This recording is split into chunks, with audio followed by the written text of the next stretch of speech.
día en Colombia.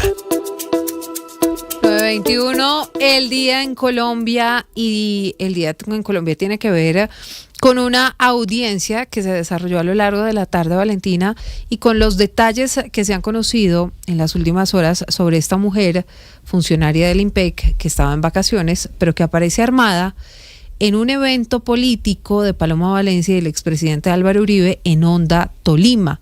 Hay varios hechos importantes y que están investigando las autoridades. Uno de ellos es que el arma de fuego que le encuentran en la cartera no tiene serial. Y entonces aquí la pregunta es si ese arma hace parte de la dotación del IMPEC o de dónde salió. Ese es uno de los elementos, Silvia, con las buenas noches, que surgió en medio de estas audiencias preliminares, tanto de la legalización de captura como de la imputación y medida de aseguramiento. Recordemos que fue una juez de el Honda, Tolima, la que ordenó que esta mujer, Mónica Fernanda Joven Urbano, esté en prisión domiciliaria mientras avanza el proceso en su contra. Allí, recordemos, durante la audiencia se comentó que efectivamente fue detenida en medio de una requisa de rutina de la policía que estaba revisando toda la plaza principal de Honda, donde estaba este encuentro de Paloma Valencia, también el expresidente Álvaro Uribe, y estaban justamente pues todos los simpatizantes. Estaba ella en el perímetro de la plaza, y cuando le encuentran pues el arma que tenía, se dan cuenta primero que no tenía ningún permiso vigente y que además ella se presenta como funcionaria del IMPEC. Durante la audiencia se conocieron varios elementos. Primero, que además de decirle a la policía de esta mujer que trabajaba para esta institución, que estaba primero cargando el arma porque todos los funcionarios del IMPEC están en un estado de emergencia carcelaria.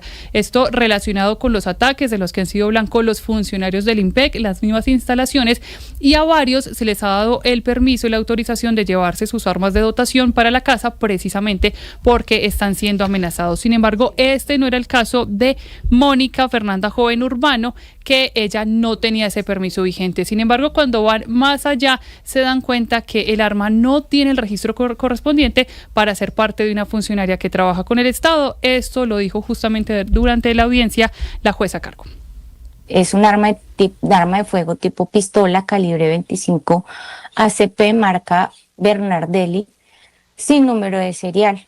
Eso quiere decir que pues es un arma que no ha sido pues adquirida de manera legítima ante el Estado, que son efectivamente las armas que efectivamente pues se habilitan en su uso de acuerdo pues al cumplimiento de los requisitos que tiene la autoridad competente para la expedición de la misma, pero son armas que tienen que tener efectivamente un origen legal, un origen lícito, un origen efectivamente determinado. Y ese origen determinado esta vez no se puede, digamos, aclarar porque no se tiene el serial. Entonces están investigando porque en medio de las pruebas que presentó la defensa, una de ellas es que sería un arma familiar que habría sido heredada. Sin embargo, la mujer tampoco tiene vigente un permiso para aporte de armas. No tiene salvoconducto. Exactamente, no tiene ese permiso, y eso es precisamente lo que van a investigar. ¿Por qué estaba aportando un arma si no tiene el permiso? ¿Por qué estaba en un evento masivo el que no tenía ninguna relación con su función precisamente como trabajadora del IMPEC,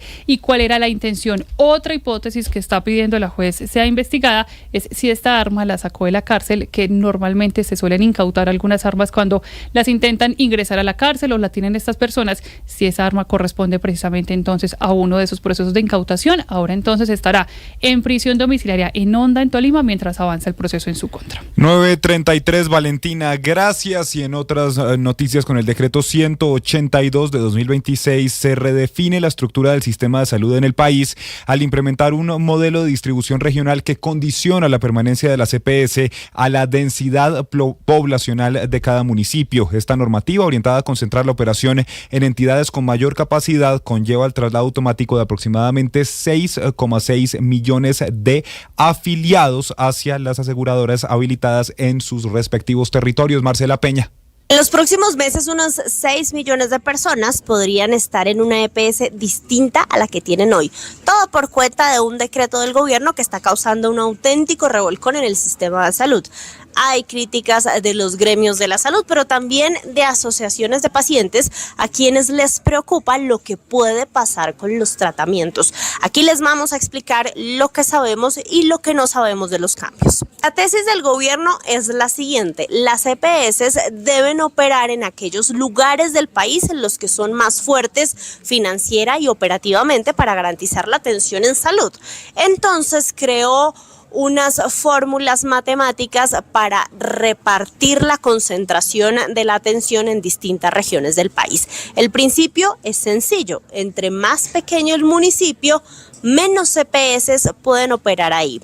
Piensen que ciudades grandes como Bogotá, Medellín, Cali, Bucaramanga, una EPS va a tener que acreditar al menos el 3% de los afiliados en ese territorio para seguir operando.